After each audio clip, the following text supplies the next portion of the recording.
नमस्कार दोस्तों मेरा नाम चित्रेश। दोस्तों आज के इस वीडियो में हम समझेंगे what is dual starter. Dual starter होता क्या है, इसको यूज़ क्यों करते हैं, इसको यूज़ करने का पर्पज़ क्या होता है, इससे हमको फ़ायदा क्या होता है, ये सभी जानकारी हम इसमें समझेंगे। दोस्तों ड्यूल स्टार्टर को हम बिल्कुल बेसिक से समझेंगे और आप यह वीडियो देखने के बाद आपको दूसरी वीडियो देखने की ज़रूरत नहीं पड़ेगी। तो दोस्तों चलिए शुरू कर लेते हैं बगैर टाइम वेस्ट किए।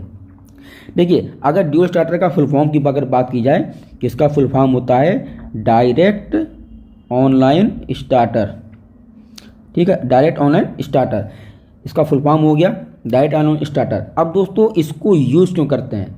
देखिए, इसको यूज़ करने का पर्पज़ ये होता है कि सपोज मान लीजिए कि आपके घर में या फिर किसी कंपनी में कोई भी 3 फेज़ की सिंगल फेज़ की कोई भी मोटर है। अब अगर उसको चलाना है तो उसको डायरेक्ट तो हम चलाएंगे नहीं, उसको चलाने के लिए हम कोई भी इस प्रकार का ऑपरेटिंग डिवाइस हमको चाहिए, तो हम वहाँ पर ड्यूल स्टार्टर का यूज़ करते हैं। दोस्तों ये चीज़ आप ध्यान रखिए कि ड्यूल स्टार्टर का यूज वो जो मोटर होता है वो 7.5 HP तक के मोटर को हम उससे चला सकते हैं। अगर इससे ऊपर की मोटर है तो वहाँ पर स्टार डेल्टा स्टार्टर का यूज़ करेंगे। दोस्तों अगले वीडियो में स्टार डेल्टा के बारे में बताएंगे, लेकिन पहले हम ड्यूल के स्टार्टर के बारे में बात करेंगे। तो जो हमारी मोटर 7.5 HP तक की जो मोटर होगा वहाँ पर हम ड्यूल स्टार्टर का यूज़ करेंगे। अब दोस्तों इसका यूज़ क्यों करते हैं? हम मोटर को डायरेक्ट भी चला सकते हैं, लेकिन नहीं, कोई भी 3 फेज़ की मोटर है, ठीक है, अब उस मोटर को चलाने के लिए हमको स्टार्टर चाहिए। स्टार्टर इसलिए लगाते हैं, ड्यूल से इसलिए चलाते हैं कि अगर उस मोटर का फुल लोड करंट मान लीजिए 10 एम्पियर है, अगर वह किसी कारणवश 15 एम्पियर ले रही है, 12 एम्पियर ले रहा है, तो उस कंडीशन में क्या होगा कि मोटर तो ज़्यादा करंट ले रहा है, मोटर कहीं जाम हो गया होगा, कहीं पर कुछ कचरा आ गया होगा, तो उस कंडीशन में मोटर करंट ज़्यादा ले रही है। मोटर तो 10 एम्पियर की है फुल लोड, वो 15 एम्पियर ले रहा है, तो यहाँ पर क्या होगा, उसको चाहिए प्रोटेक्शन कि मोटर हमारी जले ना। तो उस वजह से हम यहाँ पर रिले का यूज़ करते हैं, जिसका नाम होता है ओवरलोड रिले, या फिर इसको हम कह सकते हैं थर्मल ओवरलोड रिले। ठीक है, इसमें दोस्तों होता क्या है कि जो ये हमारा रिले की सेटिंग होती है, दोस्तों ये कोई भी रिले होगा उसमें ये चीज़ आपको ज़रूर मिलेगा। इसमें दोस्तों होता क्या है कि इसमें हम करंट की सेटिंग कर सकते हैं। ये अलग अलग रेंज में आते हैं, जैसे कि कोई भी रेंज हो, जैसा आपकी रिक्वायरमेंट हो उस हिसाब से ये रिले आपको मिल जाता है। अब हम इसमें करंट की सेटिंग कर सकते हैं। यहाँ पर देख सकते हो दोस्तों, ये करंट की सेटिंग करने के लिए है। इसको नोब को घुमा करके जितने एम्पियर की हमारी मोटर है उसका फुल लोड करंट है उस हिसाब से हम सेट करके कर देंगे, तो मोटर क्या है हमारा 10 एम्पियर से ऊपर का करंट ज़्यादा लेगा तो तुरंत ये ट्रिप हो जाएगा। अब दोस्तों बात करते हैं इसकी कंट्रोल वायरिंग की। इसका कंट्रोल वायरिंग होता कैसे है? देखिए, ये हमारा फेस है, ठीक है, कोई भी हमारा फेस है सिंगल फेस का है, तो जो कंट्रोलिंग होती है वो सिंगल फेस से ही होती है। 415 का भी होता है, लेकिन मैं यहाँ पे आपको सिंगल फेस की बताऊंगा। देखिए, यहाँ से हमारा जब फेस चलेगा तो ये फेस सबसे पहले हमारा कहाँ पर आएगा, इस एनसी पॉइंट में।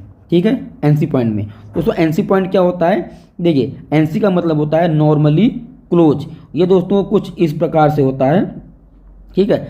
जैसे ही हम पावर यहाँ पर देंगे तो ये पावर हमको सिंगल फेज जो होगा ये यहाँ पर आ जाएगा। ठीक है, यहाँ पर आने के बाद क्या होगा कि ये जो हमारा फेस यहाँ पर हमने दिया और यहाँ पर हमारा निकल गया।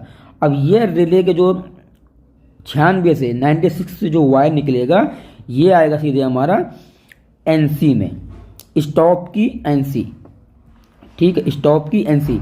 इससे दोस्तों हम क्या करेंगे कि मोटर को बंद कर सकते हैं, और जो हमारा एनओ होता है इससे मोटर को चालू कर सकते हैं। इसका मतलब होता है एनओ का नॉर्मली ओपन। ठीक है, ओपन। ओपन का मतलब क्या हुआ कि इसको ओपन कर देना, सर्किट को ओपन कर देना, यानी कि जब हम इसको प्रेस करेंगे तो हमारा जो मोटर होगा वह बंद हो जाएगा। ठीक है, अब इसके बाद जब हमारा फेस यहाँ से चल करके पहले हमारा जाएगा, देखिए, थर्मल ओवरलोड रिले, यानी कि इसके 95 और 96 नंबर में। 96 से निकलेगा, ये आएगा स्टॉप के एनसी में।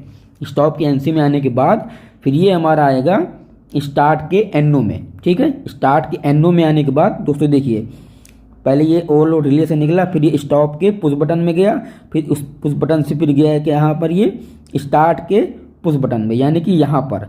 अब ये जब यहाँ से निकलेगा तो ये सप्लाई तुरंत चला जाएगा कॉन्टेक्टर के A1 में। ठीक है, A1 में। दोस्तों कॉन्ट्रैक्टर जो होते हैं वो 415 वोल्ट के भी होते हैं और जो हमारा कॉन्ट्रैक्टर होते हैं वो 220 वोल्ट के होते हैं। तो जनरली इंडस्ट्री में 220 के ही यूज किए जाते हैं। अब यह हमारा A1 में आ गया, ठीक है दोस्तों, ये देखिए A1 में आ गया। अब इसके बाद जो A2 है ये हमारा न्यूट्रल है, ठीक है, न्यूट्रल पॉइंट है। अब इससे क्या हो गया कि ये हमारा कंट्रोल वायरिंग हो गया, लेकिन अभी पूरा कंप्लीट नहीं हुआ। ये दोस्तों वीडियो आप पूरा देखते रहिए। अब जब यहाँ तक पहुँच गया तो अब जैसे ही हम इसको दबाएंगे तो हमारे जो कॉन्ट्रैक्टर होगा वो होल्ड तो हो जाएगा, लेकिन जैसे ही छोड़ेंगे, यानी कि जैसे ही इसको उस बटन को हम छोड़ देंगे तो तुरंत ये बंद हो जाएगा।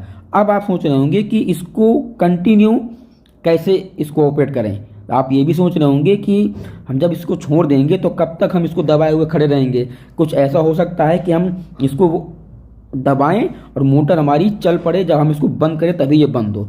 तो इसके लिए दोस्तों क्या करते हैं, होल्डिंग सप्लाई निकालते हैं। यानी कि देखिए ये है हमारा पावर कॉन्ट्रैक्टर का NO, ठीक है, जो कॉन्ट्रैक्टर होता है उसके NO होता है। दोस्तों मैं आपको कॉन्ट्रैक्टर के बारे में बताऊंगा आगे अगली वीडियो में, ठीक है। तो ये NO हो गया। अब हम चाहे NC के आउटपुट से या फिर NO के इनपुट से हम एक वायर लेंगे, यहाँ पर कर देंगे, ठीक है। ये पावर कॉन्ट्रैक्टर का NO है। अब इसमें क्या होगा, जैसे ही हमारे कॉन्ट्रैक्टर होल्ड होगा तुरंत ये सप्लाई यहाँ पर आ जाएगा, यहाँ पर पास हो जाएगा और ये हमारा A1 में चला जाएगा, ठीक है। तो दोस्तों ये इसका कंट्रोल वायरिंग है। दोस्तों अगर आपको ये वीडियो अच्छा लगा हो तो चैनल को सब्सक्राइब करने के बाद जरूर बेल आइकन बटन जरूर दबा दीजिएगा। और दोस्तों मिलते हैं अगले वीडियो में, इसकी पावर वायरिंग और कॉन्ट्रैक्टर के बारे में आपको डिटेल में बताएंगे।